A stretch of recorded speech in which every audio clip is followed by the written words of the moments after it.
ashabi rasulillah. Umma huu unaweza kupata nusra, ushindi, ukaweza kuwateteresha Amerika, ukaweza kuwateteresha Israeli na mataifa mengine yanayoleta propaganda kwenye ardhi. Umma huu unaweza ukapata majduha kupitia watu ambao vitabu vyao vimejaa sumu, vimejaa matusi dhidi ya watu bora kwenye ardhi hii, masahaba. Watu ambao akitajwa Abu Bakari Siddiq wanatamani ardhi hii pasuke, wamchimbue ndani ardhi, wamchome visu. Walihadha, na ndio maana mmoja katika makuwadi ashia, mmoja katika viongozi wakubwa wa kishia alioandika kwenye vitabu vyake ya kwamba lau Allah subhanahu wa ta'ala atawajalia ashiatu al-iraniya wakaweza kuimiliki bara Arabu lote, wakaweza kuingia Makka wal Madina, wakaingia katika mji wa Makka, wakachukua Hajarul Aswad, jiwe jeusi, wakalipeleka Karbala, ardhi ya balaa, wakaipeleka kwenye mji wao wa Karbala.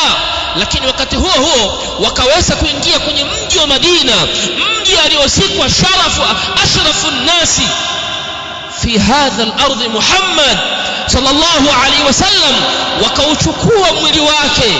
Anasema wakiimaliza hii khutwa, mpango huu ukifanikiwa, tukaweza kulihamisha jiwe jeusi pale, tukautoa mwili wa babu yao na Hassan na Hussein, kinachofuata ni imbishash, ni kutoboa na kuchimbua chini, kutoa miili ya masanamu wawili, miili ya Abu Bakr Siddiq radhiyallahu anhu, na kuifanyia majeraha makubwa sana.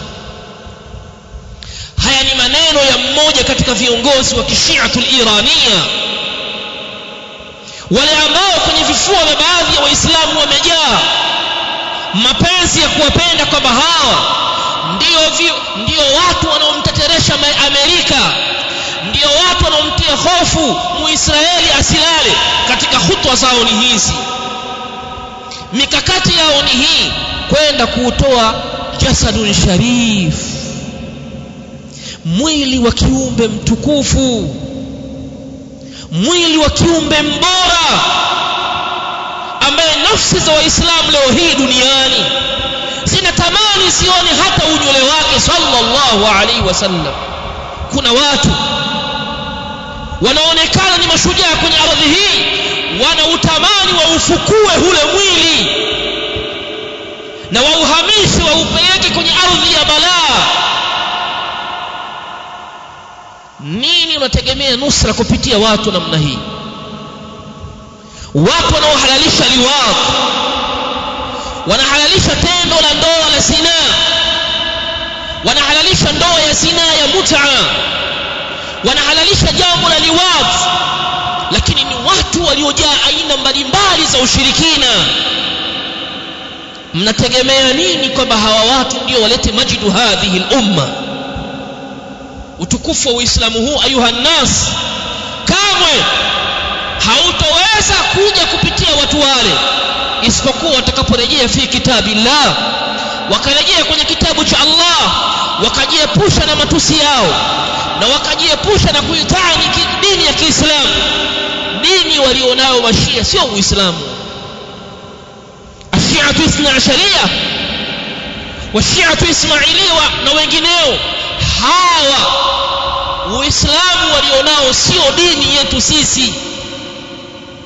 Hawa wana mila ya kimajusi ya kuabudu moto, wana mifumo walioikusudia kuja kuitawala hii umma, hii ardhi. Hakuna haja ya kuwashabikia watu hawa, kwa sababu hakuna nusra ndani yake. Enyi waja wa Allah subhanahu, lichukua hili swali, liingize kwenye akili yako. Muda wa kuwa Mola wako amekuwekea mipangilio ya kupata nusra, miongoni mwa mipangilio hiyo ni kuinusuru dini ya Allah subhanahu.